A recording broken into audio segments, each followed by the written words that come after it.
if I told you 25 years ago that you could bet $1,000 on whether or not the Miami Dolphins would go 25 years without a playoff win, that probably would have returned 10 mil, if not more. Oh, yeah. Like if you could do that on Kalshi right now or on Polymarket right now and pick any team you want. The Craig Carton Show, only on SportsGrid.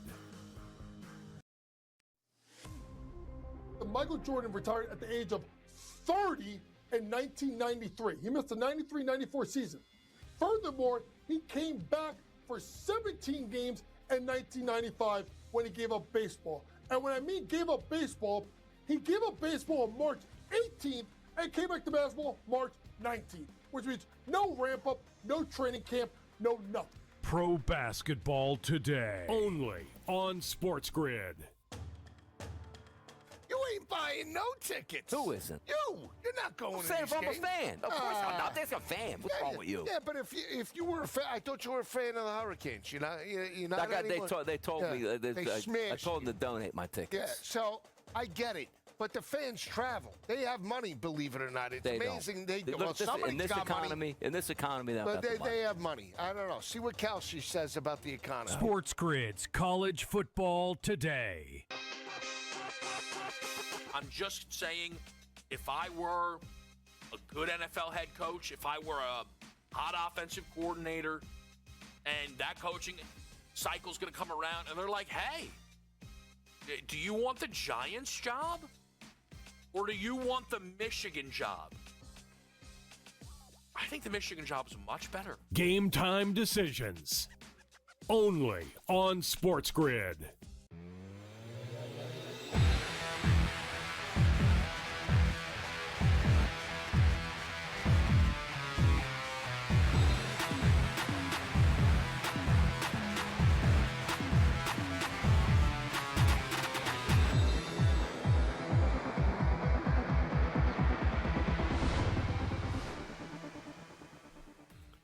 In-game live continues. I am Gabriel Morency, Craig Mish in the house with us. So it's 24-17. So, you know what? It's been an entertaining football game, despite all the, oh, boy, the game's terrible and all this type of stuff. No, it's fine. And And I tell you what, Craig, anybody that's got Krosky Merritt right now in fantasy football is loving life today. And what a bonus for them. 82 yards and 2 touchdowns.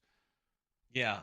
You know, I think the story with Ja'Cory Krosky Merritt today, Gabe, is I think we're going to be surprised to see how many people actually played him, because once they announced Rodriguez being out, that sort of put him in play to play in championship weekend. I don't think that he would have gone in otherwise. I think some people probably pivoted over to that. But look, the only complaint that I would have if you want to find something with the games today, as I'm watching with you doing the show, is I don't understand why they're interviewing Emmitt Smith and Clinton Portis for 15, 20 minutes at a time here on Netflix. This I don't understand. Like, what is going on? It's like this is going on for like a half hour of the game. Like, and why, by the way? Like, he's still on Clinton Portis. It's been on since like 2:30. I don't get that. But other than that, the games have been good.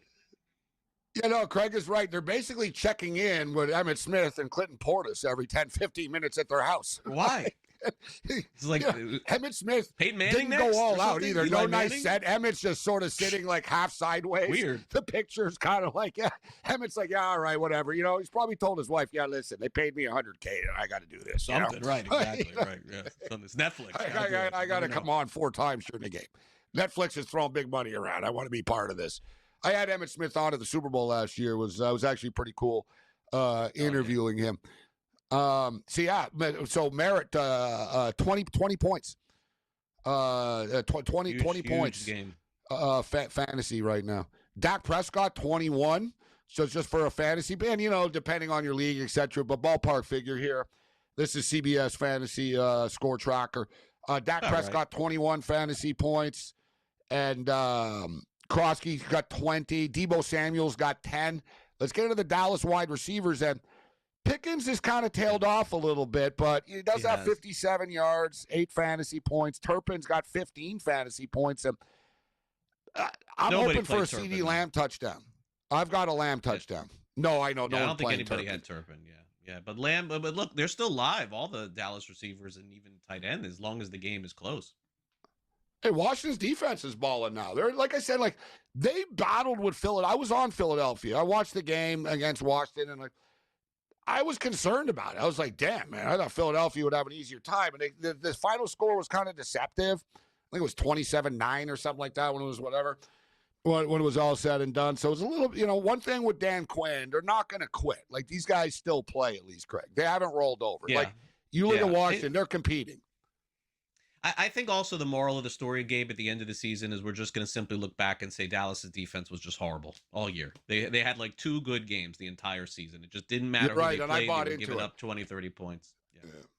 Yeah, it was like, I'll say 4. And how about Washington? We give them credit. They're doing great. And they get the stop, and then they hit Dak Prescott way late after the play. Oh. Like, way late. And they're complaining about it. What are you complaining about? Like, you smoked them. Like, the play was over. Like, look at this. Look at this. Like, Dak Prescott, you know what, actually? In hindsight now. That's a huge call. Dak didn't look down. He thought Dak was getting back up, actually, in hindsight. Oh, he was spiking the ball. No, he knew he was down. Yeah, like the Washington player, like when you see it, it looks like, he hit him and Dak was like down and stuff. But when you see it live in sort of real speed, here you love it, Craig. Now they're getting Clinton Portis' take on the play. He's in his backyard. Let's go back to Clinton. What do you think? He's part of the broadcast. Like they're part of the game. I don't understand. Like, what do you think? Why didn't they just get him into Washington? They could have flown him in for like $500. Weird, right? Him and Emmett are like basically part of the crew. They don't. What do you think, Clinton, of the play? This is very too strange. good. I'm actually enjoying it. Yeah, it's unique coverage that they have going on. Could we This bet is a on little the bit over/under 29.5 minutes of interviews? Yeah, over/under. Yeah, Clinton Portis and Emmett. But this Smith is the one thing that they'll look back, Gabe, is that somebody is going to talk to the producer after this and say, okay, this is one of those things we're not going to do in the future. Like so it's a little much. It's a little much. Yeah. It goes to show though how COVID changed everything, Craig, in the broadcast industry. Huh? It would be unheard of before. It would be unheard of. Like that. Like, yeah, we're gonna have these guys on just basically from their living room, or like. It would be okay, you would be on, but you'd go to the local TV station. Or no, you've got to have some sort of set. And we'll send the crew over and we'll build a little set for you type of thing. No, like basically Clinton Portis, like put it this way, and you know this, and listen, I think it's ridiculous how we harass a lot of our guests for the standards, Craig, right? Like even we, Clinton Portis is getting big money to go on Netflix here, and he's literally just in his backyard. Like he's not going out of his way at all here, Craig. Like he put a camera in his backyard and he's sitting there watching the game. And Emmitt Smith is just sitting in an office somewhere right now. Like, there's no effort, newscasts, etc. Like it's the same thing. You watch ESPN right now and most of their shows, a lot of the guys are just doing it from home and stuff. Yeah. But I think there's degrees of it. And I think like talk shows and shows like ours that have guests that are scheduled do make a lot of sense, but I think that there's something to be said for overkill a little bit. That's how I would describe today with Netflix. Like, so I'm guessing like 4:30 p.m. we're gonna have Barry Sanders for a half hour, right? For of course. I don't even know. Right, like they something like that, and they want credibility. Like Amazon, Craig, you're not an NBA guy, but like Amazon, bro, you don't even know who's on it. Like there's like 12. No, it's like, there's Vince Carter, there's Dwayne Wade, there's this guy, there's they it's have like Dirk doing on the couch. I've seen that. Oh stuff. yeah, they got Dirk on the couch. They got Grant Hill. Like they hired every NBA legend, basically, like all of them. They're like, you know what? We got money. Let's just give it to them. The biggest thing that we could potentially see, Gabe, coming up, and I could tell you, knowing behind the scenes. The Netflix broadcast of Major League Baseball on opening night between the Giants and Yankees. If that turns out to be good, that could change everything that you know about the broadcast of baseball. A lot of companies have tried to do it. Apple has tried it. They failed. It wasn't a big hit. They brought in all kinds of people, Apple, that had no idea what they were talking about. They were doing the games just because they were popular on social media. It was the stupidest thing you've ever seen.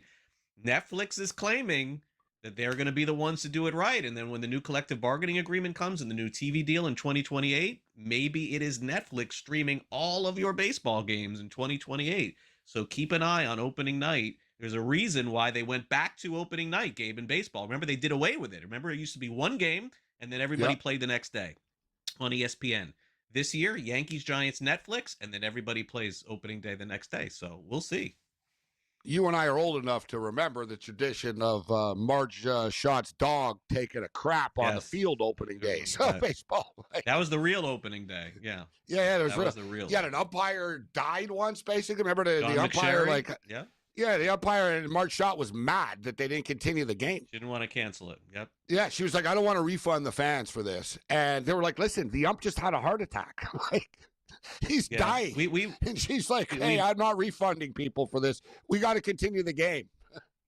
We've definitely entered a new world with streaming. And as much as I am a baseball guy, I think it's easily fair to say that the NFL's gotten it right and the NBA has gotten it right. And hockey's doing just fine, too. Even with their direct-to-consumer, you see a lot of teams now go away from the regional model. They have their MLS. own broadcast. They have their own criticize app. MLS. You're in Florida, so you know all about it. Baseball has not gotten it right yet. They have not with their broadcast. You still can't watch the games locally. There's the blackouts, all kinds of issues. This, to me, next season is it.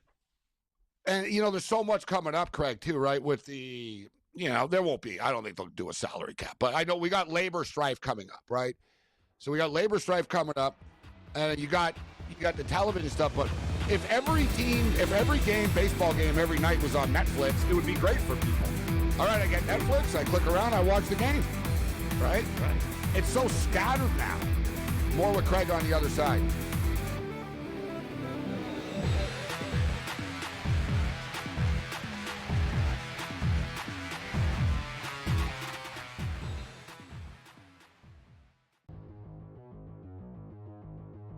For those of you who have never watched, we could easily just call it true or false, but we got creative because that's what we do. We create content here on the show.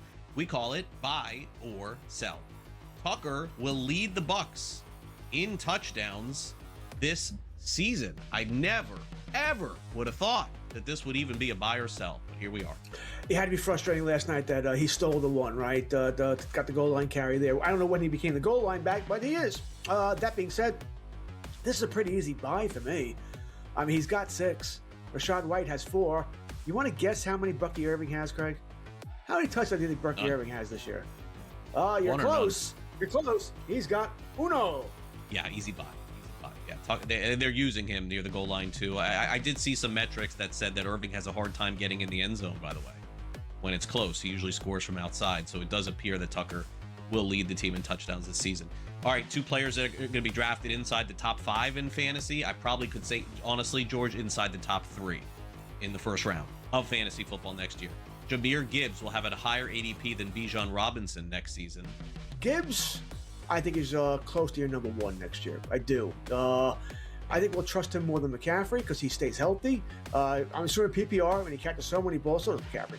But we're going to love the Detroit offense here. I don't think you can go wrong with any of these guys, by the way. All right, I'd be happy with all of them. But I think me personally, if I had, if it was Gibbs, McCaffrey, which I think is really your 1-2 there, I'm going Gibbs. No, and I think I think next year's number 1 fantasy draft pick, it's not that it's going to be bad. I just think there's a lot of variation going into next year. I could see any of 3 or 4 players as of right now going number 1. I would have said Jonathan Taylor, but he slowed down. Fantasy Sports Today. Friday, starting at 3 p.m. Only on SportsGrid.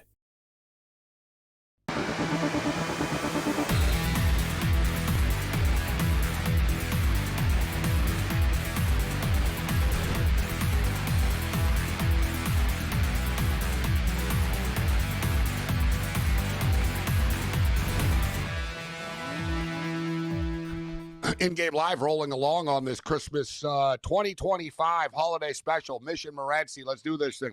27-17, so we got a game. The point spread is still up in the air. Josh Johnson's doing his thing, throwing the football. I've always been a big fan of Josh Johnson. There's McLaurin with a catch right there. And he's up to 144 right now, Johnson. So his prop was 191.5. Dak Prescott's at 224. right now. I said let's jump in on Samuel over 4.5 receptions. He's still at 2. McLaurin just caught another one right now, but Washington with the football, so they're moving the ball right now. Now they take Johnson out and they go into a wildcat, and they wanted to look at this, Craig. It did not work. Actually, you know what? He somehow didn't lose yards when it's all said and done because Dallas are so bad at tackling. Guys, they ran like a reverse little pitch, and then they wanted Alec Burke to throw the football, like the wide receiver was going to throw the ball here. They went into a wildcat. They took the quarterback out, and you see he wanted to throw it, but the play got blown up. But pretty pathetic by Dallas. Look at this, Craig. There was literally like 3 Cowboys let him like get back to the line of scrimmage instead of like stopping it for a 5-yard loss. Yeah, they had it read. Treylon Burks, right? He's been okay for them. He's actually played all right. Trey Burks, yeah, he's I think a Trey Burke, the Michigan Wolverine point guard from yesteryear. Yeah, he was the draft pick from Tennessee, right?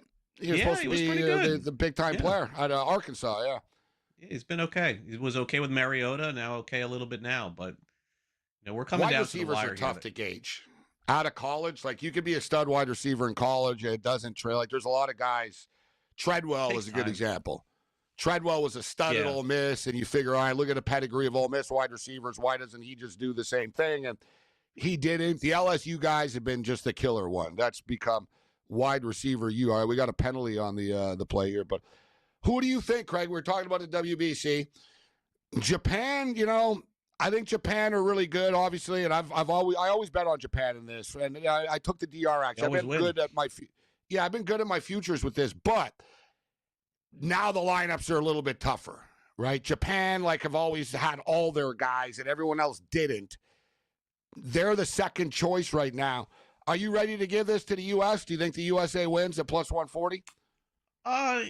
Probably not. I mean, look, Japan has been the one team staggering the announcement of their teams because they just take it super seriously. So we really don't know exactly who's going to play. We talked off the air about is Ohtani going to pitch or not. I'm with you. I really don't think so.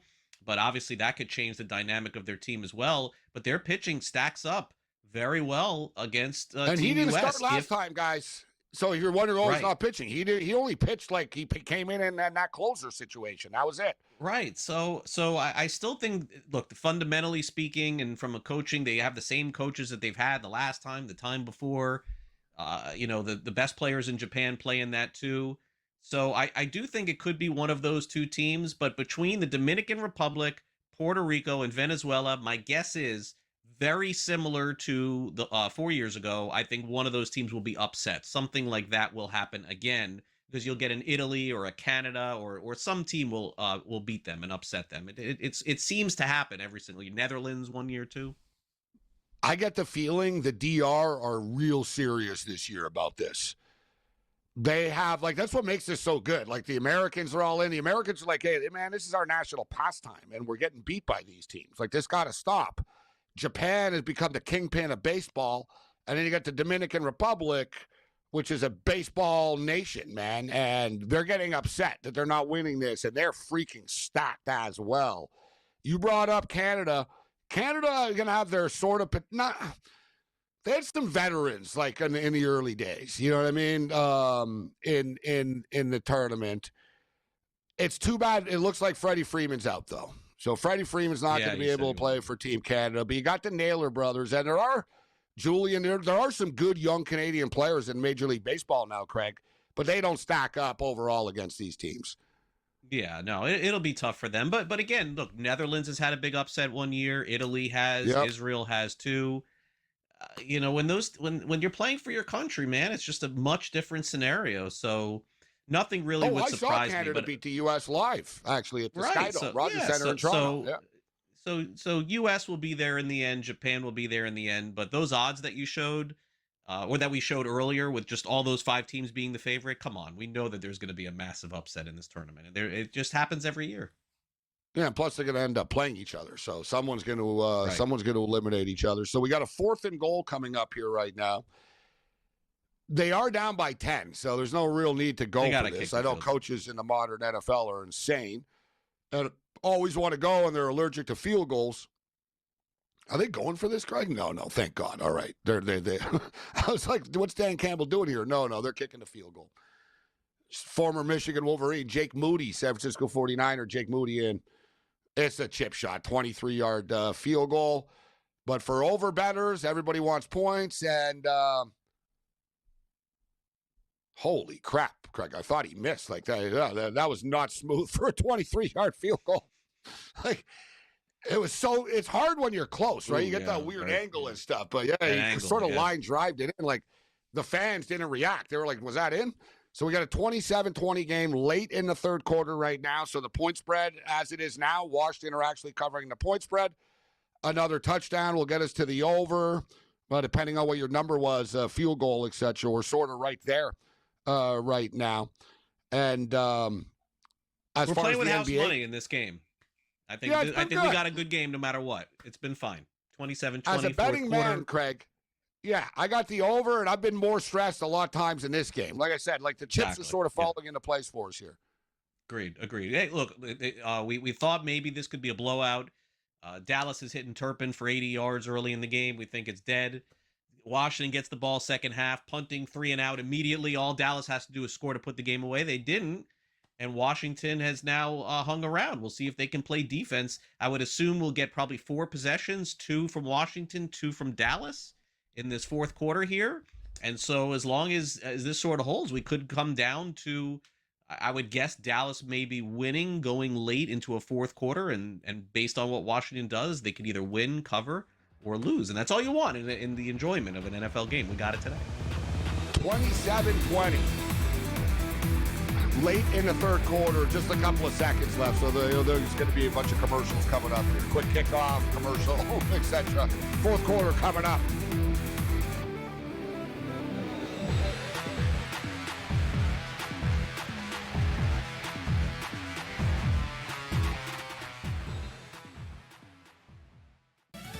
The tree is set, the gifts are ready, but the real action is just getting started. What gifts do we have for you? From the first tear of wrapping paper to the final whistle, we are live. Join SportsGrid all Christmas Day for the ultimate coverage. Don't just celebrate. Somebody pinch me. Is this real? Win. Merry Christmas from SportsGrid. When did we become, so bitter that we can't accept another man's apology? We make mistakes all the time. And as a grown man, you have to say, I'm sorry every once in a while. And it's okay to say that. And the apology, I think, should be accepted. And in this case, I'm accepting it. The Craig Carden Show. Only on SportsGrid. The Chicago Blackhawks of the National Hockey League are now official partners with Kalshi. It takes effect this week. Each side can use the other's intellectual property for co-marketing purposes, and Kalshi will be promoted during home games at the United Center and on Blackhawks broadcasts. First of its kind, certainly probably not the last as well. Newswire. Only on SportsGrid. Arvel Reese at 8%. I got to tell you right now, I have no idea who that is or if they're playing a joke on the show. Yeah, that's going to be interesting Who is that? here, but I have no idea. You need to know? But no idea. But don't you have to pick the Heisman winner, Don? Isn't that like the rule of thumb if you're going to take a quarterback? Is he not the best quarterback? The Early Line. Only on SportsGrid.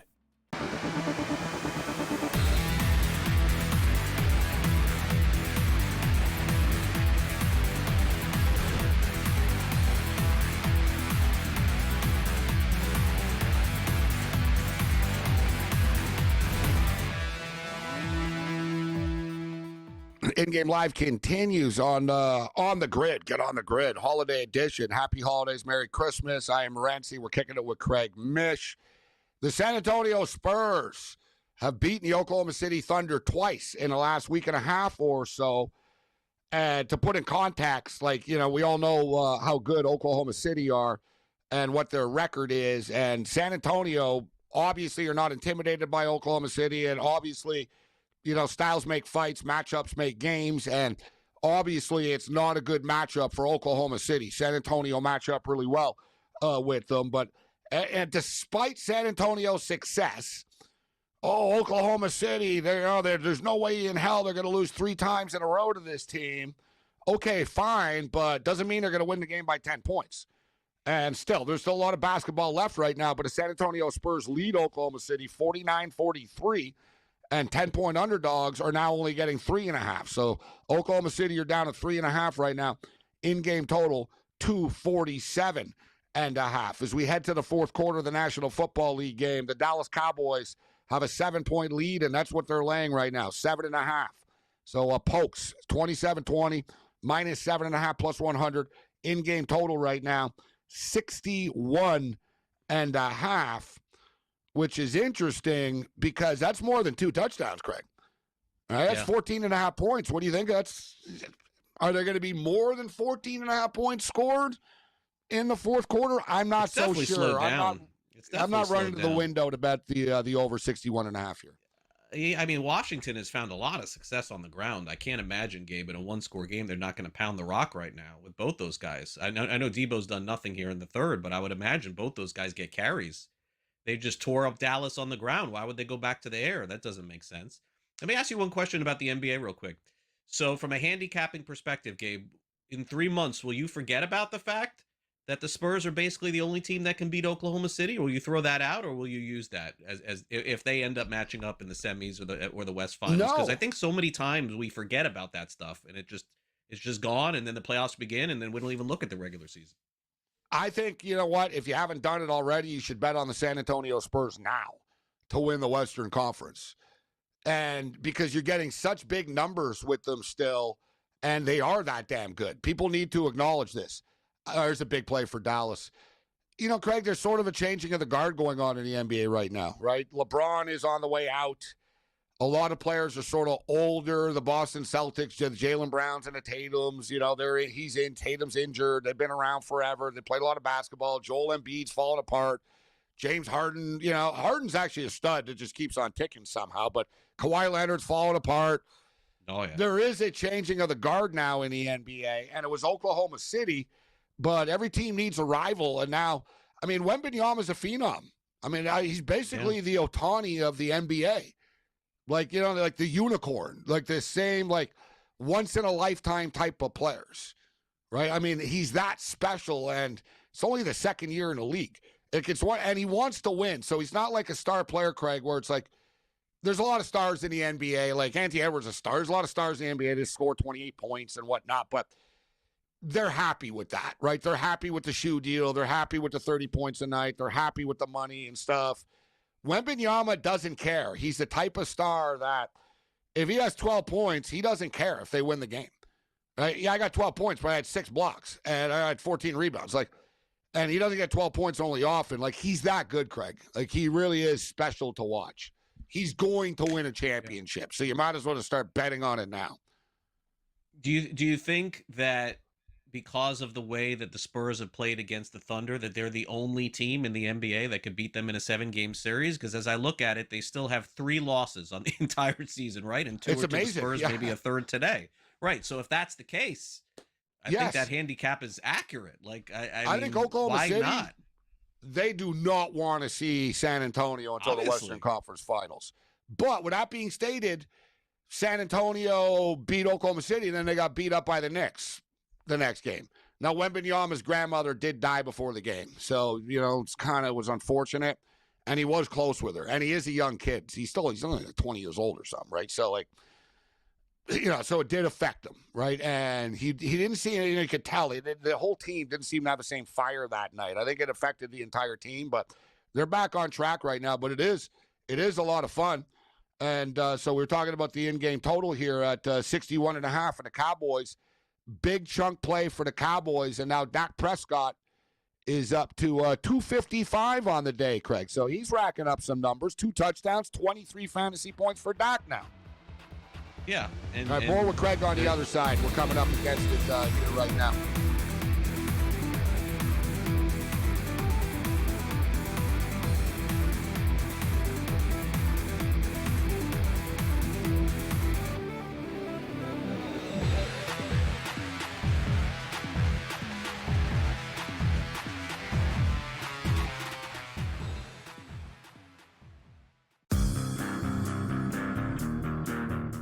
we become, so bitter that we can't accept another man's apology? We make mistakes all the time. And as a grown man, you have to say, I'm sorry every once in a while. And it's okay to say that. And the apology, I think, should be accepted. And in this case, I'm accepting it. The Craig Carden Show. Only on SportsGrid. When you look at this NBA Cup, you have to think about the importance. As a coach, I find a lot of importance. This wasn't a gimmick win. The Knicks earned it the hard way. And it matters in April as Mike Brown continues to build that culture in New York.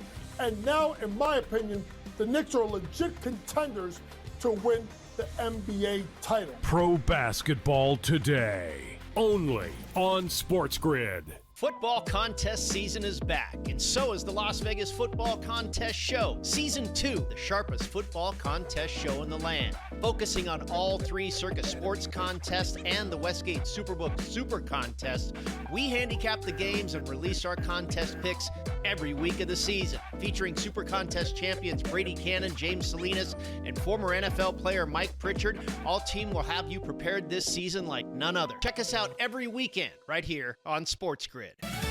The tree is set, the gifts are ready, but the real action is just getting started. What gifts do we have for you? From the first tear of wrapping paper to the final whistle, we are live. Join SportsGrid all Christmas Day for the ultimate coverage. Don't just celebrate. Somebody pinch me. Is this real? Win. Merry Christmas from SportsGrid.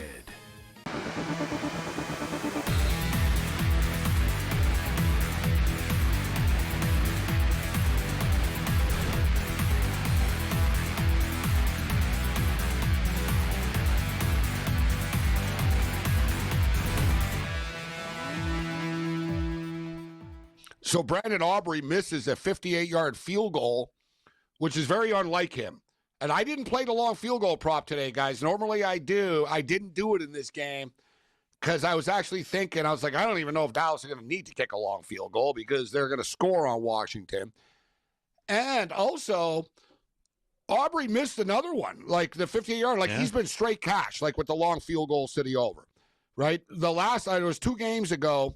Last game, he didn't have a long field goal attempt. He kicked one. It was like 51 yards, but it was like 54 and a half because that's another thing, too. The long field goal prop total is always really high in Cowboy games because of Aubrey. But he's better at home, indoors on that nice track that they have there.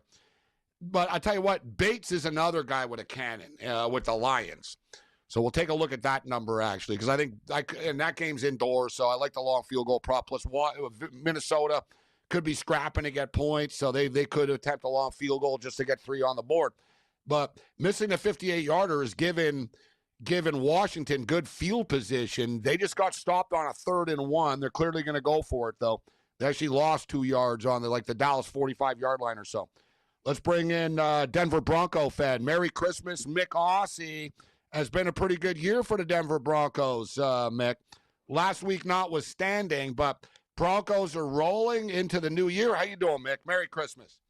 Yeah, Merry Christmas to you and Craig. I don't think I've been on with you before, but yeah, the Broncos looking good. I didn't think we were as good as we are, but we did get smashed last week by Jacksonville, so they're looking good with Steffi Trev at quarterback. But yeah, the AFC and NFC, mate, you look at the Super Bowl odds, it's really up for grabs. Any team could win it this year. Yeah, Denver. Mick, did you think, Craig, that Denver were as good as their record was? Because, all those fourth quarter comebacks and spotting teams, their offense is kind of spotty. No, they have a huge home field advantage. I think they got a little exposed last week, but, Mick, I wouldn't get too down on it. I mean, Jacksonville is the single hottest team in the National Football League right now. I understand New England's had their run and the Broncos have had their run. Mick, the coaching for Jacksonville in particular seems to be at a very high level right now. We've been waiting a long time for somebody to get the quarterback on Jacksonville, looking like he's deserving of the money. I don't know if you would agree, but he's done the job. He may not win Coach of the Year, but to me, that's why and I talked about it earlier, everyone said I was crazy here at Sports Grid for picking the Jaguars to go to the Super Bowl. I'm still on that. Hell of a pick. But I would say Gabe's Bills, certainly to me, if there's one player in the NFL that is far and away above everybody else that's changed this year, it's Josh Allen. Because I think in previous years you would say, it's Josh Allen, it's Lamar Jackson, it's somebody else. There is nobody like this guy. So I'm hopeful, Mick, that Jacksonville does not have to play Buffalo in that first round, because then I think it would probably be, what would it be? What would you make the line there, Mick, if the Jaguars played the Bills in the first round of playoffs? At home. Jags are home. Probably a home field advantage, but Gabe's Bills, I mean, the first year the Chiefs are just nowhere to be seen, and the Bills, I mean, they're good, but they rely on Allen and Cook. They're not as good as they should be, Gabe, so they got to pick up their game, but the playoff experience should help the Bills. Absolutely, it should. I think it would be a pick 'em, Craig. It would be a pick 'em. Buffalo at Jacksonville. I think Bills would be favored. That depends, though, like the way the Jags are playing right now. The Bills on the road, it would be like 1.5 type thing, but it would be a near pick. Exactly. Yeah, like it wouldn't be 3 or 3.5 or something. It would be a near pick 'em. But yeah, it's interesting with Lawrence, right? That you throw out the Urban Meyer stuff. So he was, that was just a horrible way to start your NFL career with Urban Meyer. I don't know why him and Peterson never gelled or clicked. They didn't get along. Lawrence went behind his back to like quarterback coaches and like quarterback camps, which upset Peterson. He could never really just get through to him. And I don't know. I think Lawrence sort of, maybe it's a time of his life now that he decided I got to, step this thing up. It seemed to me like Lawrence got rid of the ball too quickly in the past, Craig, or didn't want to get hit when he ran. Like, he seems to be more all in right now. Like, just he's all in to win the game. The first 10 weeks of the season, 8 to 10 weeks of the season, we saw glimpses of it. I can tell you unequivocally in watching it what has changed. Trevor Lawrence at Clemson, after the second read, Gabe, and you saw this in the championship game, this dude would take off and run for 50 yards. He completely stopped running with the Jaguars. Yeah. Look what has happened the last few weeks. They hike the ball. It's a direct snap. He runs right into the end zone. And he's fast, too. He is a fast dude when he runs. I think that has been the difference. Now, getting Jacoby Myers in that trade, that definitely helped, too, because I don't think Brian Thomas is as good maybe as his numbers were last year. But Lawrence's ability to run the ball, there's no reason that he shouldn't be like Bo Nix, like he should be able to get 40, 50 yards rushing a game. He's doing it now. I think that's been the difference. You could say the same thing about Justin Herbert. Harbaugh told him, you need to use your legs more. And you saw Herbert basically single-handedly won that football game against the Eagles using his legs, just gutting it out. Mick, what's your prediction for tonight? Kansas City have a quarterback. Nobody knows who the hell he is. Half their team's on the injured reserve now. I still don't want to lay 13.5 points here. I'm not assuming that Denver's just going to murder them because KC can just play loose. They can run trick plays. They're playing for fun. And it's always hard to play a team that's just sort of playing for fun. What's your prediction tonight, Mick? Yeah, no, I'm going to disagree. I think the Broncos are mad for losing last week, and their coach, Sean Payton, will have them fired up. The quarterback, Chris Oladokun from the Jackrabbits. Hey, Jackrabbits, what a name in college. And I think we'll do well. And watch out for Franklin, wide receiver. He's had a good year. Sutton, of course, very good. But Franklin's good. And Harvey at running back and Bo Nix. So watch out for those big four. Maybe put some props on those. I think we'll destroy them and win easily because we haven't beaten KC in Kansas City for many years. So they'll be fired up and they want that number 1 seed. So important with the only team having the bye this year, number 1 seed for both divisions. Pacheco has been kind of a disappointment this year, Craig, but his rushing prop is 34.5 tonight. Kareem Hunt's the guy that gets the touchdowns when they get close in the red zone, but what's your take on KC's game script tonight from a prop perspective? Yeah, let me go back to one that I do like. So, I don't play in one fantasy league game, I mean, come on, give me a break. I play in 2. and one of them, let me talk about how crappy I was this season. I was horrendous. One of the main reasons why I was horrendous is because I drafted this running back on the Broncos who I was told was going to be a superstar. And now he is. Why did they wait 10 weeks to play RJ Harvey? This guy's incredible. Every time he touches the ball, it's 8 yards, it's 10 yards, it's 15 yards. He's the reason why the Broncos won a lot of games. But, Mick, how am I going to yell at Sean Payton? During all that time that he wasn't playing, they were the best team in the NFL. So I guess now we're finding out how good he was. Could they have been better? Maybe so, but it's hard to argue. I love the receiving prop tonight for RJ Harvey. This guy is such a big part of what they're doing on offense, and they literally don't have anybody else at running back. So I think there's a good shot tonight for him to break a long one off. Receiving yards 35, 40, somewhere along those lines. Yeah. Harvey's been a touchdown machine as well. 4 touchdowns in 4 of their last 5 football games. Dynamic back and catch the ball out of the backfield, like you said, Craig, out of Virginia. I drafted him on one of my teams as well. I liked him, and it was a slow start. But he did win a couple of weeks for me, but I ended up getting eliminated last week in the semifinal, unfortunately. Mick, what do you think about the Minnesota and the Detroit game? Look, I'll take the Lions to win. Absolutely, I have. I think McCarthy's out at quarterback, but the Lions' defense so bad. Was it 5.5? I thought it was more than that. Yeah, they might cover the 5.5, but Lions, they have to win, but they still might miss out. So pretty disappointing. Some of these teams this year, just woeful defenses like Cowboys and Lions, but prolific offenses. So some of these teams need to pick up. Broncos, good even team, right?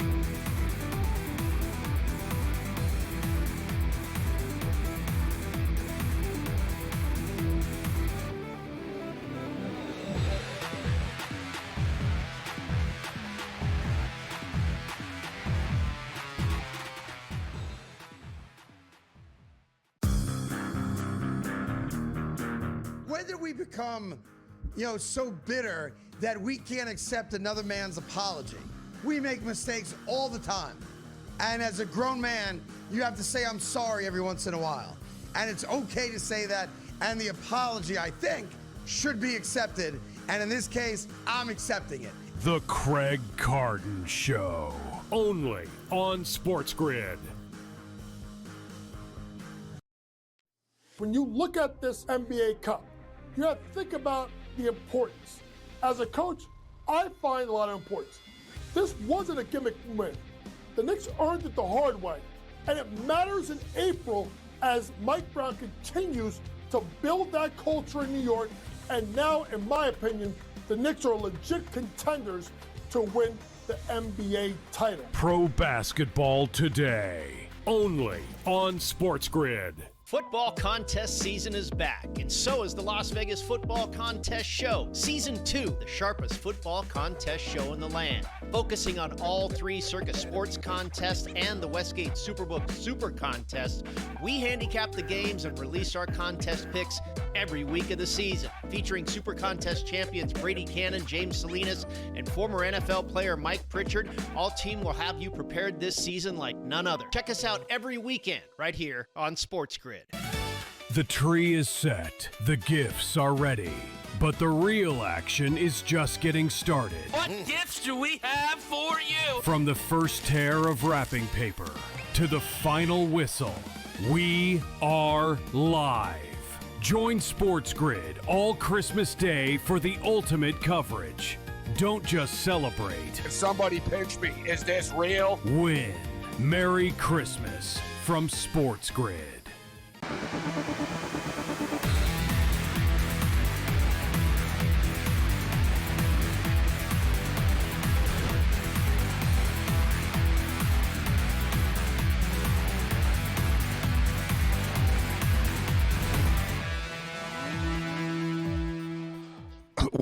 Well.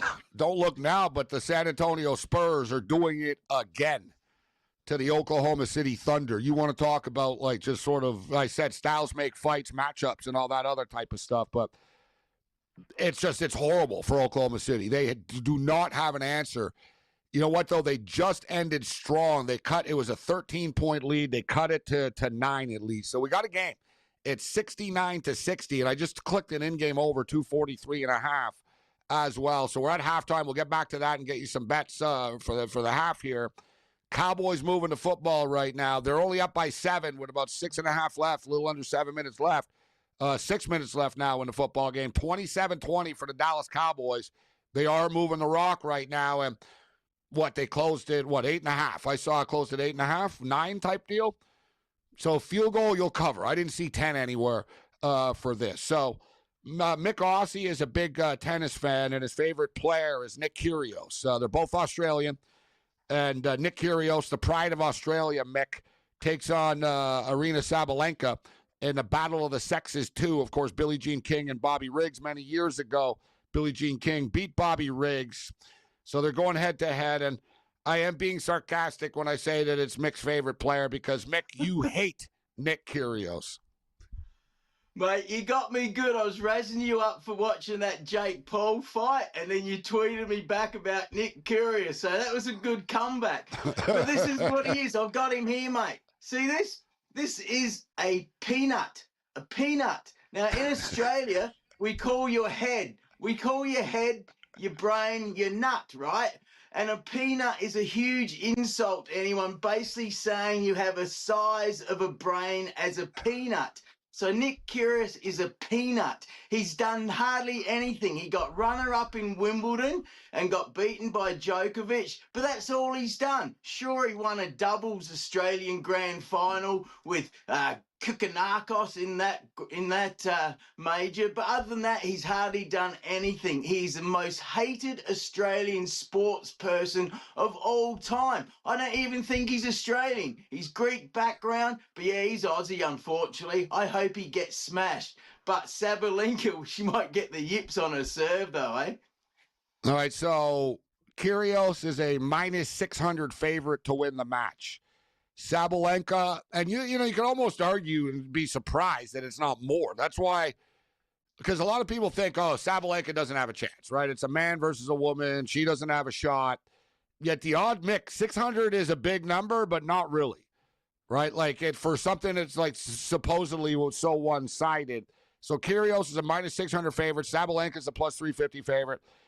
It is a little bit different. They tweak some rules. It's it's not a official match. So Sabalenka's side of the court is a little smaller. By like 4 feet type thing. It's not that much, but it makes a little bit of a difference. So Kyrgios has to be a little bit more precise, right? So she's got a little bit. They gave her a couple of feet type of deal. And there's only one serve each, actually, for both, which could be a problem for Sabalenka, Mick, because that's when she has problems on her first serve, right? Now, she can smash it, but she gets nervous like she's very tough mentally, Sabalenka. That's why she wins all the time. But as you know, Mick, if she's got a weakness to her game, there's 2 weaknesses to her game. And Kyrgios even said it. He said, I'll be able to return her serve. And he said, I'm going to kill her at the net. Her net game, her short game lacks because she's kind of big and stuff. So she doesn't spend a lot of time around the net. Like Kyrgios thinks he's just going to be able to drop shot her, Mick, all day. That's his approach. He goes, she will not be able to deal with my drop shots. And we'll see what happens. She's coming to win. She says she thinks she has a chance to actually win. What do you think happens? And I'll ask you, Mick, because look, we have a number for the first set. All right? Does Kyrgios win 6-2, 6-3, 6-4? Is he going to roll her 6-love? Like, how do you think it plays out in the first set? All right, well, like I said, it's all about her serve. In Australia in 2022, she had like 22 double faults in a game. She even went and served underarm for a while. So let's hope that she focuses. Yeah, it's a worry at the net. But she's fit, and Kyrgios hasn't played for so long. He's 673rd in the world right now, but he's a clown, mate. He doesn't think. So he'll just get up there and serve and won't even think about where he's going to place the ball or anything. His mind games could upset her, but he's an absolute clown. But remember when Michael Johnson took on Donovan Bailey in that race and Johnson faked the hamstring injury because he was losing? That's what Kyrgios will do. If Kyrgios is losing, he'll fake an injury because he's a weakling. But I'll say he wins 6-4, 6-4, but I hope I am wrong, and I'd love to see her beat him, mate. You know what, Mick? That's a very good point that you raise as far as Kyrgios is concerned. If things aren't going well for him, he could say, I pulled my groin, my hamstring, right? He can sort of, I'm out. And that's a good point. And suddenly you get paid for the win for Sabalenka. You get paid. You would get paid for the win. This is a little bull. Like, the sports book is pretty evil. Like, they're not. Like, if I was like, all right, I'll take Sabalenka plus 5.5 or 4.5 games or something like that, but they're not giving me the option to. Like, they're saying, well, Sabalenka win the first set, and I'm only getting plus 325. Like, wow. That's what I'm saying, Mick. Like, the sports book, like, if put it this way, if you're tuning in right now and you think Kyrgios is going to murder her, it's not, you know what I mean? The odds aren't that bad. Like, so basically, Kyrgios, the first set, like, the first set total, first set score. Kyrgios to win 6-love is 14-1. 6-1 is plus 800. 6-2 is plus 375. 6-3 is plus 500. 6-4 is plus 333.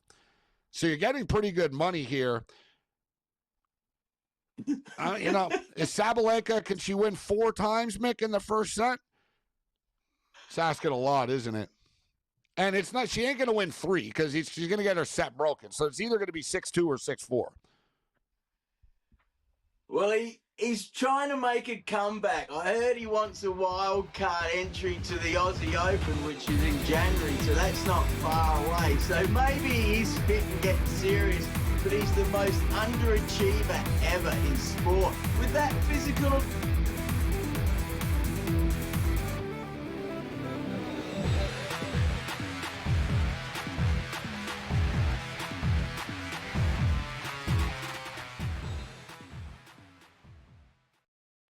When you look at this NBA Cup, you have to think about the importance.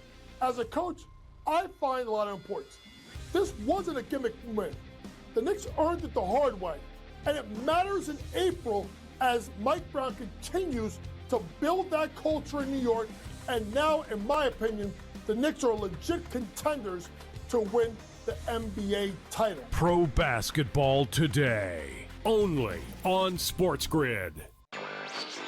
The Chicago Blackhawks of the National Hockey League are now official partners with Kalshi. It takes effect this week. Each side can use the other's intellectual property for co-marketing purposes, and Kalshi will be promoted during home games at the United Center and on Blackhawks broadcasts. First of its kind, certainly probably not the last as well. Newswire, only on SportsGrid.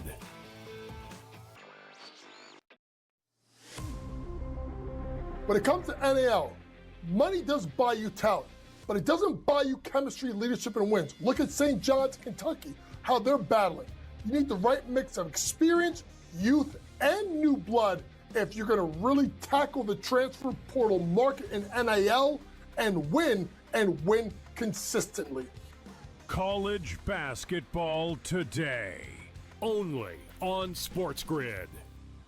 Football contest season is back, and so is the Las Vegas Football Contest Show. Season 2, the sharpest football contest show in the land. Focusing on all 3 Circus Sports contests and the Westgate Superbook Super Contest, we handicap the games and release our contest picks every week of the season. Featuring Super Contest champions Brady Cannon, James Salinas, and former NFL player Mike Pritchard, all team will have you prepared this season like none other. Check us out every weekend right here on SportsGrid.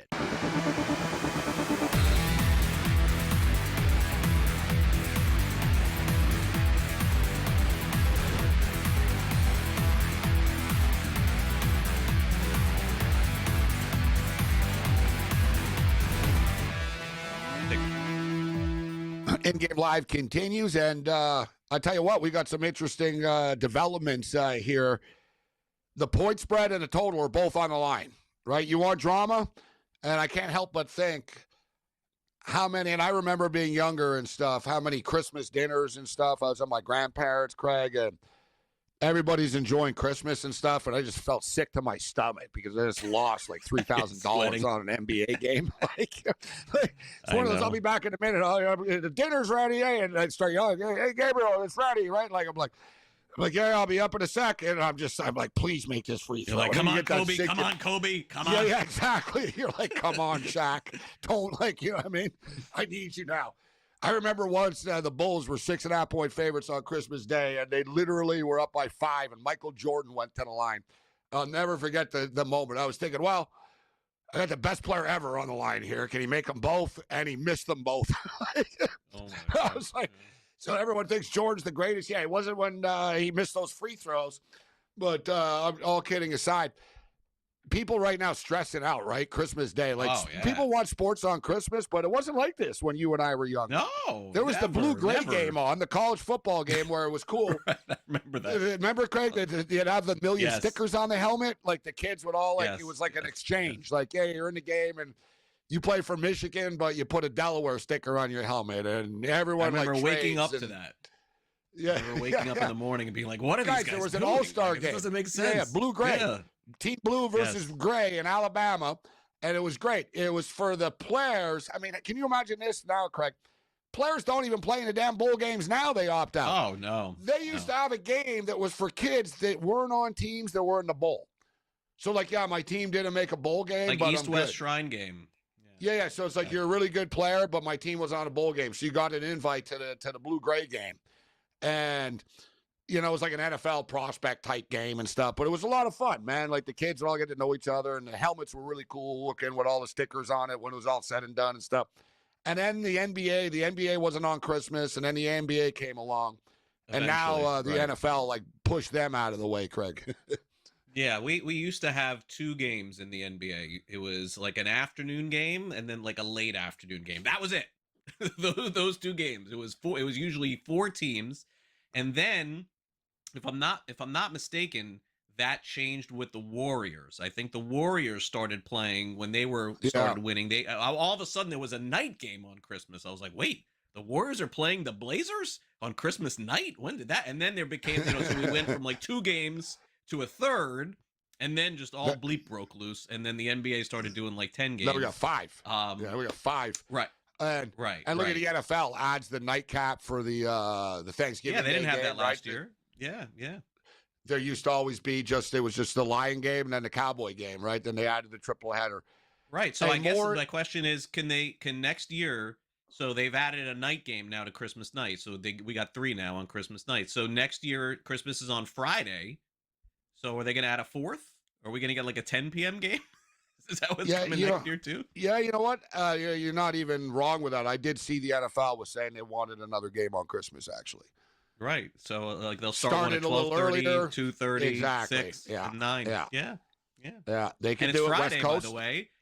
It's not Thursday. It's Friday. So there certainly is that opportunity. It's not that they don't need that much rest. Thursday, I don't love the Thursday ideas, but the Friday, I mean, they do have 5 days in between. So what I'm wondering about, I'm going to look right now.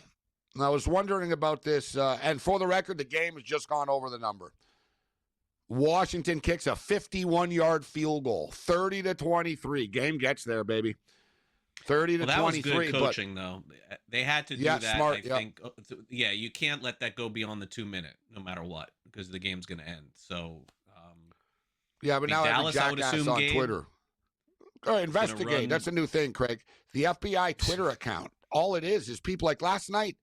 Investigate cowbackers. Investigate. How did they not cover? They were winning 21-0. That was a great game too. We didn't even talk about that game. That was an amazing game. Fun, huh? That was a great game. Yeah. I mean, bowl season unfortunately has gone by the wayside. I used to love bowl season. Now there've been good games this year, Craig. I'm telling you, I'm watching them all. It's the least I've watched. Yeah, it's the least I've watched ever, just because the impact of I'll watch Texas when they play Michigan, or the good games. I'll watch some of them, but I used to watch them all, do bowl pools, bet on them all, but they've become so irrelevant now. It's just harder for me to get into it. So Washington are covering the point spread right now, just point blank. And they will, right? And they will. It looks like exactly. I was going to say, I think they probably will. So barring they got some catastrophe. They got 3 timeouts left in 2:09. There's no need for an onside kick. You got 3 timeouts and a 2-minute warning. So they got a shot here to get the ball back.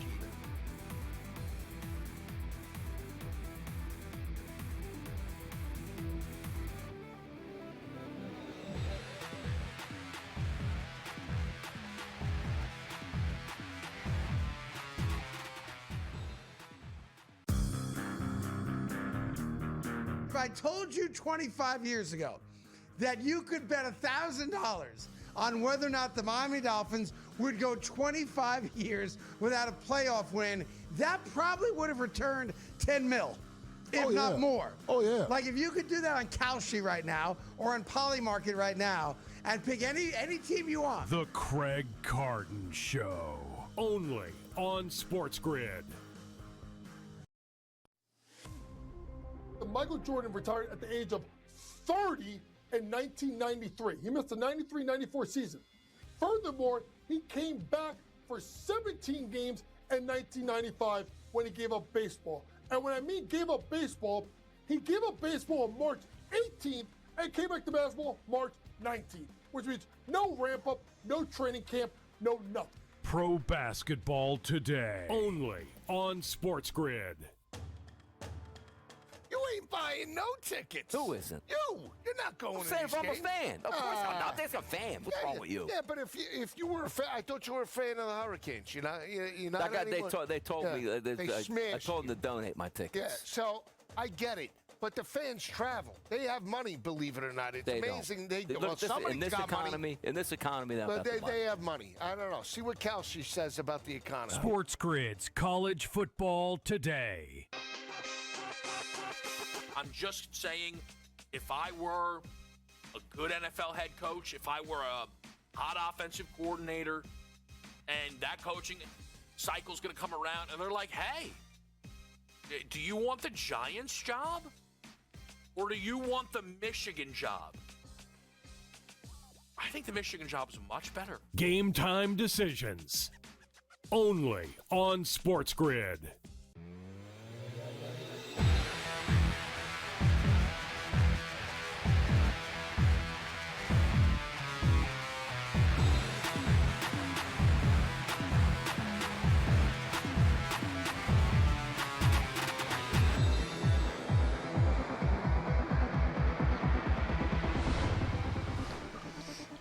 In-game live continues. I am Gabriel Morency, kicking it with Craig Mish. We got a 30-23 football game. 2-minute warning right now.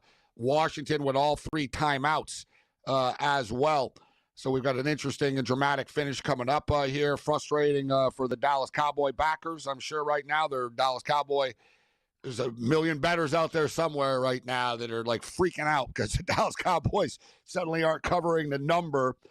Hey, listen, we didn't lay the points with the Cowboys. I approached today with a lot of extreme caution. We had a great Hawaii Bowl, and you just brought it up, Craig. What a great game last night. Dramatic finish. Cal were off to a 21-0 lead.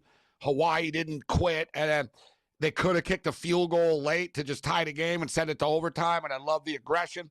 And how about the backup quarterback coming in and making the play, too? Unbelievable finish.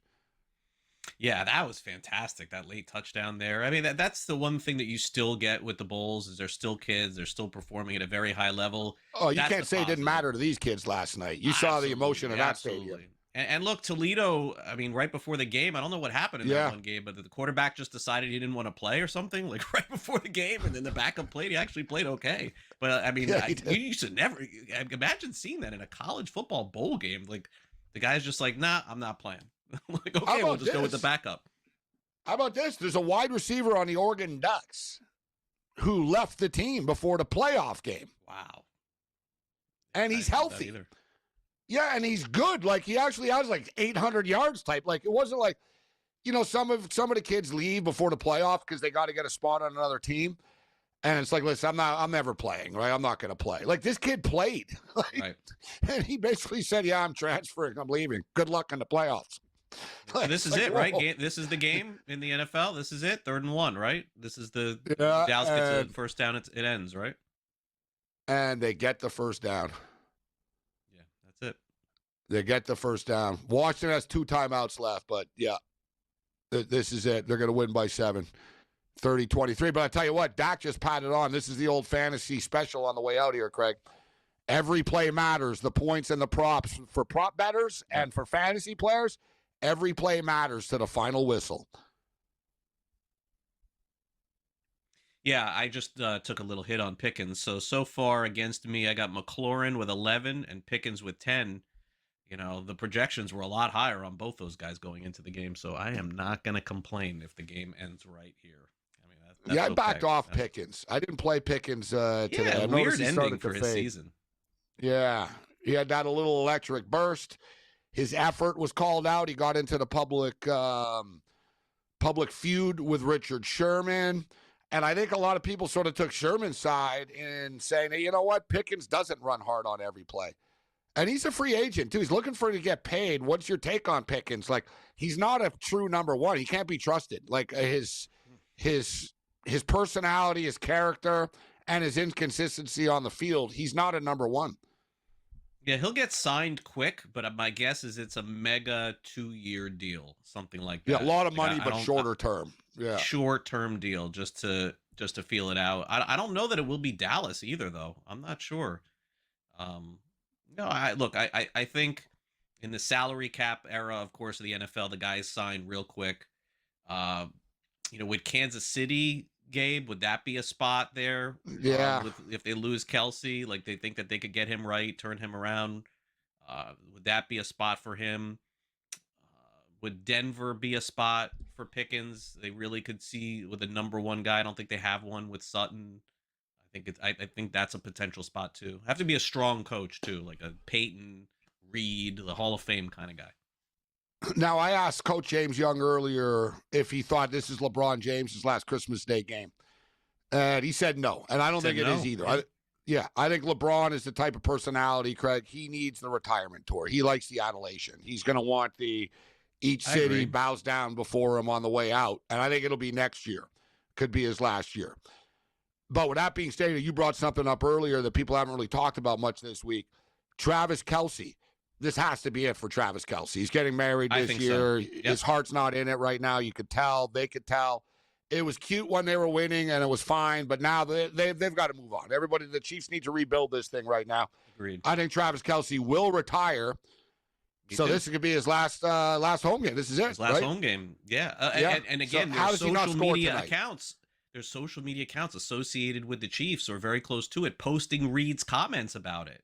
Like, Reed could have easily deferred and said, oh, we don't know. We're going to have to see at the end of the year. He didn't do that. So that tells you that he knows. I think this is 100%, Gabe. I don't know if he's going to score. But, I mean, there's definitely going to be a lot of cameras on him tonight. I think there's definitely going to be an impact game from him tonight coming. I do. I think there'll be an extra effort to get him the ball. I don't think he comes out of this game. So what I would say is, how about these odds, better... Craig? Plus 325 to score a touchdown because of the backup quarterback. Yeah, it's true. Plus, this is one of these bets, guys, where you take it for the sake of taking it. You just have to do it because you don't want to be in the game and he scores and say, why didn't I do that? That's the point. I think that's Travis Kelce's last. Like, we were talking about what's the motivation factor. Like, all these players, everyone has something. They're always playing for something. As far as do they get him the ball with sort of quick hits today? His prop today, as far as that stuff. Yeah, his prop today, 4.5 receptions, plus 120 to the over. Yeah, I think I'd pound his props. Man, all the KC receiving props are so low, Craig, because of the quarterback situation. Smith-Schuster, 1.5 receptions. Kelce, 4.5. Noah Gray, 1.5. Xavier Worthy, 3.5. Is Rice still hurt? Is he out of this one? Yeah, he's been shut down. Yeah, he's been shut down for the season. All right, we got a final score.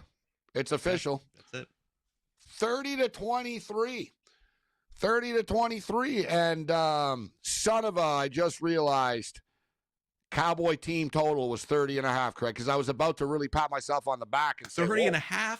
Wow. 30.5 was the Cowboy team total, and they get to 30.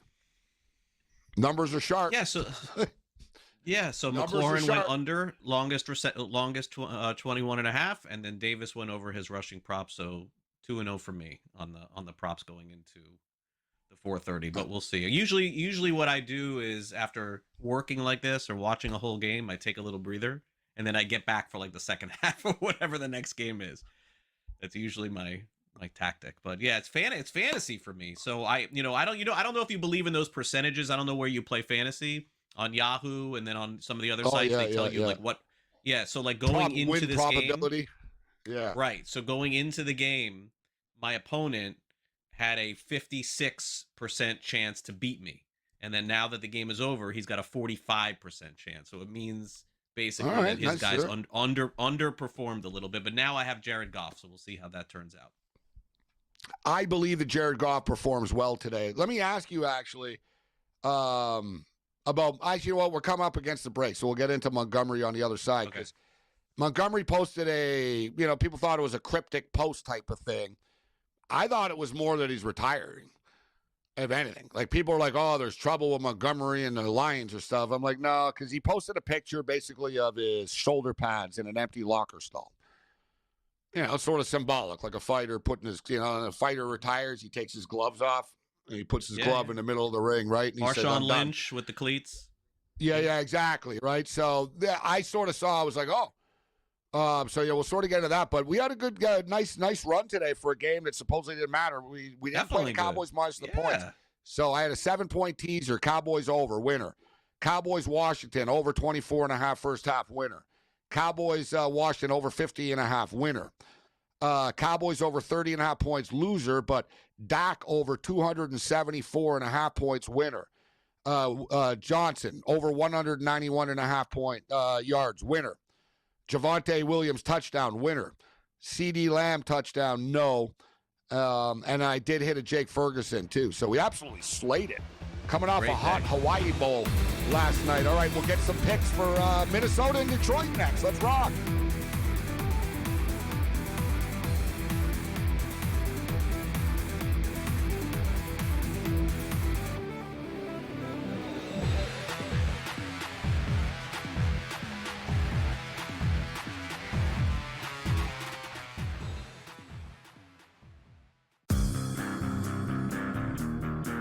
When did we become, so bitter that we can't accept another man's apology?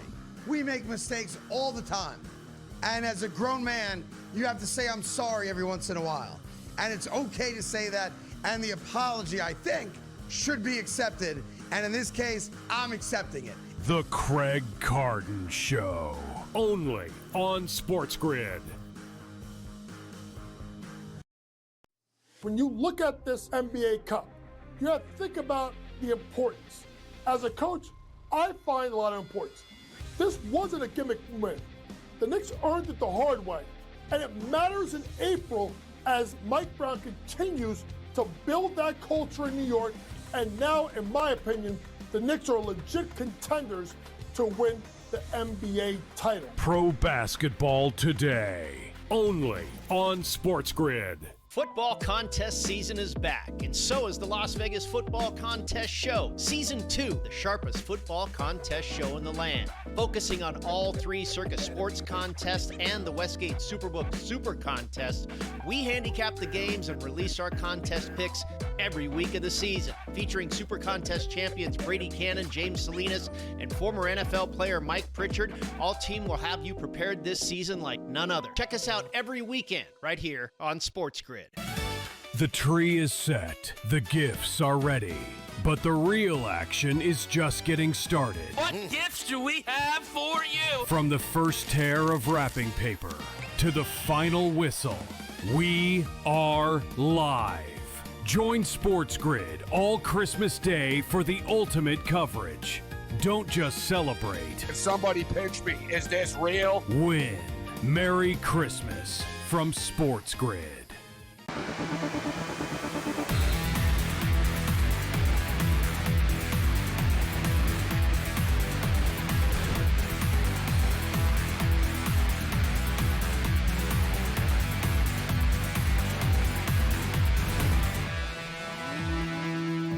All right, Cowboys. Well, Michael Irvin's got to get in on this now. There's Michael Irvin.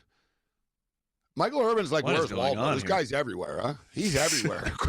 What is the deal with this whole thing? Touchdown Miami Hurricanes. Hey, there's Michael Irvin in the end zone, right? Like, hey, Netflix halftime. Here's Michael Irvin in a tuxedo. I want to say thank you to Netflix for giving us some football. I also want to say the producers are going to take a close look at some of this stuff and change some of this stuff for next year. I mean, what is going on here? I don't mind it. It's a little different. You know what? I'm actually surprised, though. Maybe the memo got through, Craig, because I'm actually surprised we didn't see Emmitt Smith. Like, after all that, you figure they You would have pop wrapped up back with in. Emmett and Clinton. Said, all right, what do you think? Like they Come kind of back cut in. that segment out. Yeah. Yeah. No, look, look. I mean, you mentioned the game, and you go back doing this as long as I do. To think that we could do shows and stream and talk sports and have the NFL on these holidays, I mean, I can't possibly. I mean, you could find people to complain about it. I would not be one of them. Just to have it going on, and again, this is, I think, my 7th or 8th straight Christmas working here at SportsGrid on Christmas Day, being Jewish, always volunteering to do this day. And I vividly remember, Gabe, doing the Christmas shows before the NFL, being a little intimidated, which I never am in broadcasting, doing these shows, having to do the NBA. Like, that's what there was. NBA and I'm gonna only. and I'm like, okay, Bucks Cavs at noon, and I'm on the air for 2 hours. What the bleep am I gonna do here? Kevin Love is playing well. Like me looking at the phone. So that to have this going on is really great. And I do hope the matchups can get better in the future, but it just goes to show we know nothing, because if the next game sucks and the night game sucks, we can still go back and say the first game was pretty good. So as far as this game coming up right now, it's always tricky laying points on the road, right? Throw out the records and everything else. And also, guys, bad teams in the NFL cover point spreads late in the season if you want to get into the trends and stuff like that. But we just saw Dallas win by 7. I don't have a lot of, and I like McCarthy, and I think he's scrappy and a competitor and stuff, but I think the players on Minnesota just have to be just so frustrated right now with the ups and downs of the season. And every time they got going, McCarthy got hurt again. And because, they are 4-4 with him as a starter, and it's been a disaster when everybody else plays. Yeah. I don't have a lot of confidence. And I think the Lions take some frustrations out today, Craig. To me, it's a little bit different. Detroit are still mathematically alive. They're going to be crisp. They're going to come in here frustrated. You said you got Goff as your fantasy quarterback. I think Goff has a good big game today. And how the hell do we not play Gibbs? I know it's square, but Gibbs to score a touchdown is minus 200. Gibbs' total rushing receiving yards has to be in play, in my opinion. What's your take on, who are the players that are going to step up in this game? Yeah, I mean, the Lions could go over their team total, but I could still see 27-13 type game. The thing that's really, look, it's a quarterback-driven league, so it is really. I have a level of concern and a level I don't. I'll start with the don't. I do think Flores is a great defensive coordinator, and the Vikings have shown up on defense a lot this season. Yeah. That being said, we're talking about a historically bad performance from a quarterback, Gabe, the last time out. McCarthy wasn't great, but he wasn't like this guy Brosmer. I'm really worried that a lot of quick 3 and outs puts the defense in a tough spot, Craig. And pick sixes. Nathan Peterman, I mean, remember when he would play, we would kid around. Oh my God, the other team's going to win by 100. And it kept happening, by the way. He was statistically, unfortunately for Peterman, one of the worst statistical quarterbacks in the history of the league. And they're making these comparisons. So I don't know what they saw in this guy, Brosmer, the first time that they gave him the shot. But Gabe, I think he threw 4 or 5 picks. So, the season's over for the Vikings. Are they going to throw caution to the wind here? Or are they just going to run the ball out? I'm with you. I think Detroit wins. I think they score points. But I don't think Minnesota scores a lot of points today, even in what could be some mop-up duty here. So, again, I'm going to play the under in this one. I think it's going to be a little of a slog for the Vikings offense. I don't like, the same game teasers are tough, but I end up doing them in these sort of prime time isolated games. And it just worked for us on this one. Look, we teased the Cowboys to the over, so we just needed to get to over 44.5, 43.5, and then we had the Cowboys to win the game essentially, and it saved us because of it. So if I said, all right, you would much rather have the Lions to win the game as a pick'em and under 52 than over 38? Because I'm kind of torn on this. I don't think we get to 52 here. But no. I think we could get to 38. Well, what do you think about, does this game get to 38? Because I don't think Detroit's going to let up today. Yeah, the issue that I have on the Viking side is this quarterback was falling down and throwing the ball to the other team. in the last game. Yeah. Like it was, Yeah, like some they of might the only worst stuff score that you 7 or 10 points, right? Yeah. Like So like, look, you're gonna have two narratives. You're gonna have a narrative that says that he's got nothing to lose and he's just gonna go for it, or is he now gonna play within this new game plan where O'Connell says, hey, look, if you want to make it in this league, we're gonna run a lot today. We're gonna have a lot of short passes today. That's it. Like we don't want you to do too much. Yeah. And if that's the case, the Vikings are not going to score 20 points today. So, but I do think Detroit will. And a big part of their game plan, as crazy as it sounds, is Amon-Ra St. Brown. I mean, to me, he is the one that makes things go for them. So if he's involved heavily in the offense, that's good. And if not, then I think it could go the other way. And as you mentioned before, Gibbs is so due for a big game, right? Like he is due to bust out. It's been a few weeks since he's had a great game. Justin Jefferson's receiving yards is 62.5. He needs 83 to get to 1,000. They're not hiding it. They're aware of it. He's aware of it. They want to get it to him. Like he doesn't want to have less than 1,000 yards like on the season. He was okay last week. He was okay. He was okay. Yeah. It was finally okay. It was terrible for about 5 weeks. He was finally okay last week. I like Jefferson's catches more than I do the yards. I like the receptions more than the yardage, just because I think eventually they're going to start bringing guys closer and closer and closer to the box. Harder for him to be able to bust out with a long one there. But I do think he'll get targets and he'll get yards. I'm sorry, targets and receptions. I like Aaron Jones over 2.5 receptions, but it is minus 180. Right, I think that Brosman's not going to have a choice. Yeah, he's going to have to dump it off Aaron Jones. They don't have a third string.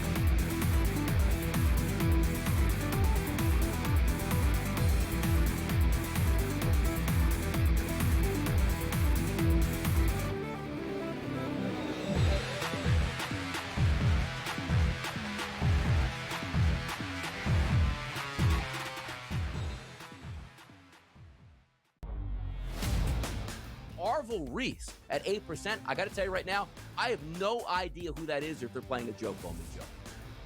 Yeah, that's going to be interesting Who is that? here, but I have no idea. Do you even know?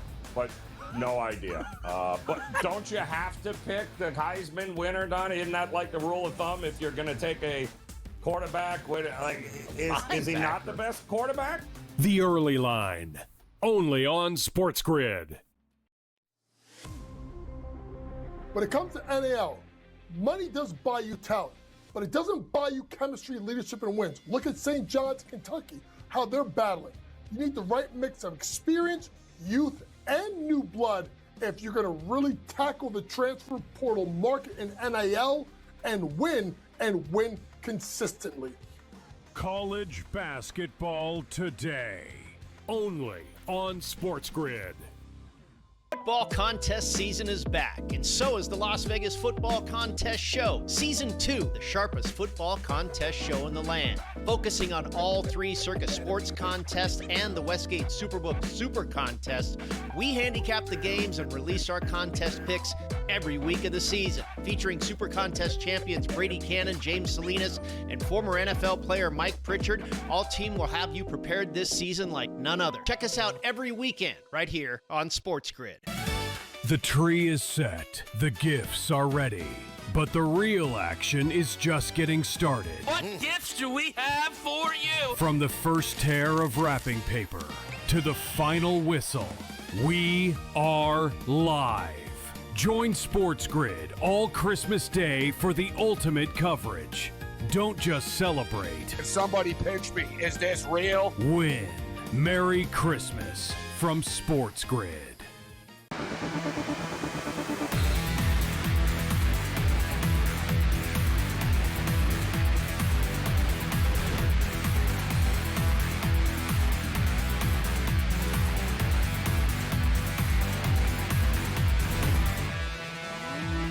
All right, we're into the final stretch here. We've got Joe Ranieri and Tom Vecchio taking over during the Lions and the Vikings game, so keep it locked right here on the SportsGrid television network. 87-72 right now, late third quarter. San Antonio not only are winning as 10-point underdogs, they're like crazy. Covering. They're winning, 10-point underdogs, Craig, and they're winning by 15 right now. Yeah. Look, I just, when we get to playoff season, I want to remember the fact that this team in Oklahoma City, they lost 6 games all year, let's say, or 10, and all of them were to the Spurs. Like, are people going to remember that? Like, because that's the deal. So yeah, I'll be very curious, and you're probably right. I would guess Oklahoma City is going to hope that they don't have to match up with San Antonio until the West Finals, right? Like that's the goal. Yeah. But I'm not sure how that would work out. Like Denver could finish ahead, and Houston could potentially finish ahead too. Yeah. And styles make fights. For the record, too, we played Wembanyama over 17.5 points. He's at 13 right now, and he's on the free throw line. So he just hit one. Here's the second one. He could be at 14. He is a good free throw shooter, so he hits that one. So he's up to 14 points, got 9 rebounds. Don't forget, he's coming off the bench still, right? They're easing him back in, coming off the injury, and they're doing a great job of that, right? They're not forcing it. He's playing 22 minutes a night type of thing, and they're still winning games, which makes them even more lethal. And like the coaching staff said, Craig, you know what? We like, it's not good that Wembanyama was out, but they went 10-3 without him.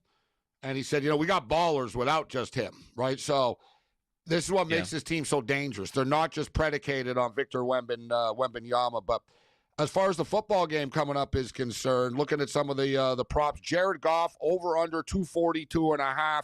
Minnesota do have a good defense. Max Brosmer is down to 82.5 right now. Passing touchdowns, Jared Goff over 1.5, minus 130. Brosmer over 0.5, minus 260. I think we get 2 touchdown passes from Goff today. Like I said, I'm pretty high on Detroit today. I think Detroit are going to show up. I hope so. Look, I thought they would win last week, Gabe. I don't know. I really can't pinpoint exactly. You mentioned the injuries. That's probably fair, but I really can't pinpoint exactly why they look nothing, honestly, like they did a year ago. I understand they lost to Washington. That playoff game was a big upset. Washington was riding high at the time. But really, from the beginning of the season, after they lost the opener to Green Bay, like they just haven't looked. Maybe Ben Johnson was just really that good, I guess. Maybe that's part of it. But, Gabe, I watch every game. It seems like the Lions are still scoring 25, 30 points every game. They're just giving up more, right? Yeah, exactly. And I didn't really understand Dan Campbell taking over the play calling. I just saw that they are averaging 0.7 yards per play more, which is – so I guess the numbers speak for themselves. But I think that's deceptive because they've been behind a lot. Right? So they've been playing catch-up football. I think part of it is somebody, it feels like above Campbell, knowing sports, it feels like somebody above him went to him and said, hey, we have this guy, Jamison Williams. We drafted this guy very high. Like, we're not getting him the ball at all. Like, at all. Like, someone needs to get the ball to this first round pick that we have. Can you please figure this out? And that started happening. They started to play better a little bit, and then now that's gone the other way again. So what do I know? Oh, he's a stud. He's a stud. I'm just getting my pick in right now before this thing kicks off. So the Lions. Yeah, you know what? I'm going to go with the. We were talking about it. I'm going to go with the under 52.5 here. I don't think Minnesota. So I'll take Detroit to win the game. But I'll tease it to the under instead of the over because I really don't have a lot of faith in Minnesota's offense today, Craig. How about a Detroit touchdown on defense? How about a Detroit defensive touchdown today? What's the odds? We had one. We had one in the Phillip Rivers game. In the Phillip Rivers game. He threw the pick 6 late. Could be that the scoop and score. I could see Aiden Hutchinson smacking the ball loose from him. You know what I mean? Didn't he give up 2 the last time this quarterback played? He was a disaster. All right, here we go. I'm getting this in here right now. All right. This isn't bad at all. Bet365 isn't letting me do teasers anymore. Like they bump you to like the same game parlay. You got to do it yourself. But I got the total pretty high up here, Craig. Under 54.5. So the Detroit Lions to win the football game and under 54.5. I like that. Sounds like a winner. I do think, guys, that the Detroit Lions are going to cover the 7 points. Like I said, I don't see how Minnesota is going to keep up. I think this is a take your frustration out game for Detroit a bit. Great job, Craig. Fun doing the show. Awesome being with you. Happy holidays. Merry Christmas to everybody. Vecchio and Ranieri taking over next. Merry Christmas to all of our viewers and listeners.